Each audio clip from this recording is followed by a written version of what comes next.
Hola, ya regresamos. Estábamos hablando del artículo 56 de la Carta Africana en relación a los requisitos que deben de cumplir esos comunicados que se realizan entre estados o bien los particulares para incoar o para motivar la intervención de la Comisión cuando consideren que se han violentado los derechos humanos que se contienen en esta carta.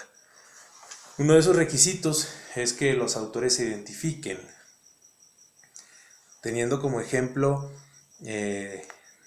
la Convención Americana, que señala como esos medios de identificación el nombre, el domicilio, un correo electrónico, un teléfono de localización, y si hablamos de una persona moral, bueno, el instrumento jurídico en virtud del cual se haya constituido esa representación, el nombre del representante y los datos de ubicación prácticamente.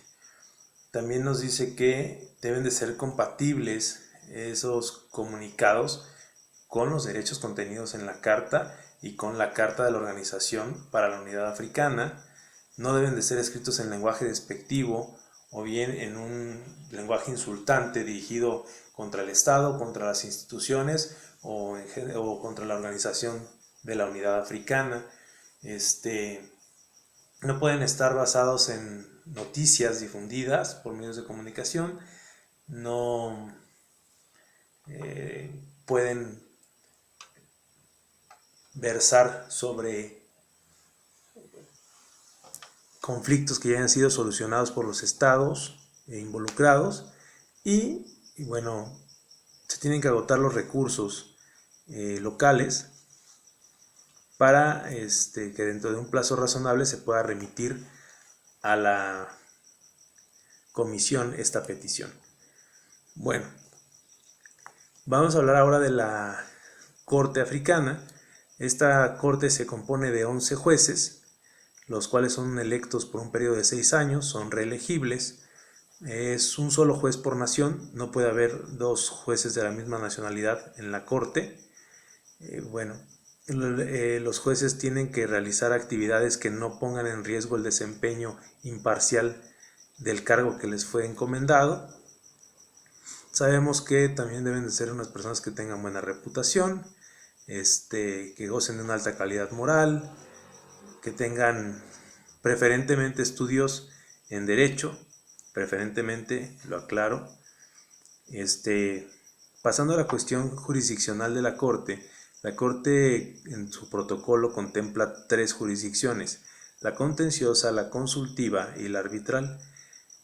La contenciosa se establece del artículo 3 al 9 y lo destacable aquí es que la Corte no nada más se va a pronunciar respecto de instrumentos que atañen al continente africano, se puede pronunciar incluso respecto de instrumentos internacionales que tengan injerencia en los derechos humanos. Entonces puede traer para resolver algún conflicto algún otro instrumento que no sea forzosamente la Carta para la Organización de la Unidad Africana, la Carta Africana de los Derechos Humanos y de los Pueblos, en fin.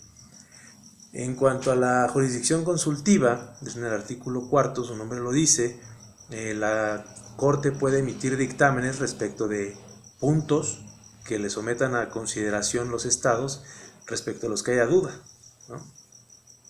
Y la jurisdicción arbitral, por último, de estas 3 jurisdicciones que contempla el protocolo para la Corte, la arbitral es que los acuerdos amistosos van a prevalecer, entonces se le va a dar privilegio a esa conciliación. Ya les habrá hablado el doctor Osorno de la diferencia entre arbitraje y conciliación.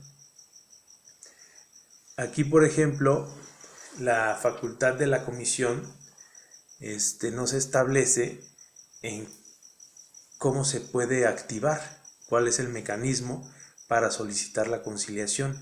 Entonces, como ya lo habíamos platicado, nos tendríamos que remitir a la Convención Europea o la Convención Americana, porque si bien tienen la función de auxiliar en la interpretación de esta carta, por lo ya comentado, son antecedentes también de la Carta Africana.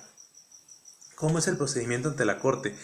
El artículo 6.2 es el que establece los requisitos de cómo deben de estar dirigidas a la Corte esas peticiones, y nos remite al artículo 56, que lo acabamos de platicar hace poco, el artículo 56 de la Carta.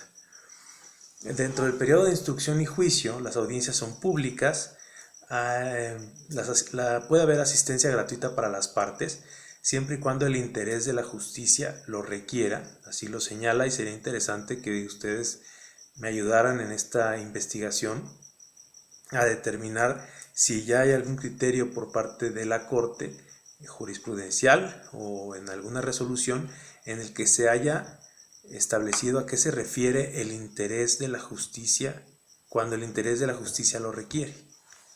Lo dejamos de tarea para investigación. Luego, bueno, obviamente debe haber una facilidad y una protección para las personas que son llamadas a comparecer ante la Corte, ya sean testigos, las partes, los representantes de las partes. Dentro de este procedimiento de instrucción y juicio también se reciben alegatos, pruebas, se oyen los alegatos, se reciben las pruebas, y esto se contempla en el artículo 26 del protocolo. Y aquí hay que hacer un paréntesis porque también es importante señalar que la Corte también puede emitir medidas provisionales. Por un lado están las peticiones que se hacen a la Corte y que terminan en una resolución, y están las medidas provisionales que se dictan para evitar daños irreparables y en casos de extrema urgencia o necesidad. Bueno, regresando al punto, ya para concluir, el alcance de las decisiones de la Corte deben ser tomadas por mayoría. Si algún juez no está acorde con lo que se resolvió, puede emitir un voto divergente. Esta sentencia no es recurrible, salvo que existiera alguna prueba superveniente. El carácter es vinculante, y quien se encarga de revisar que se cumpla es el Consejo de Ministros de la Unidad Africana, que, como lo planteé desde un principio, este Consejo de Ministros o esta Secretaría General es la que se encarga de financiar, al final de cuentas, a la Corte y a la Comisión. Entonces, yo me quedo para reflexión en cuanto a si realmente existe o no una autonomía y en qué casos va a poderse hacer cumplir la sentencia y en qué casos atenderá a otro tipo de intereses. Bueno, pues fue todo respecto del sistema de protección de los derechos humanos en el continente africano. Como quedó señalado desde un principio, es una carta reciente. No quisiera yo decir que es novedosa, pero sí es la más reciente, y por ende considero que tiene todavía mucha tela de donde cortar y mucho de donde investigarse.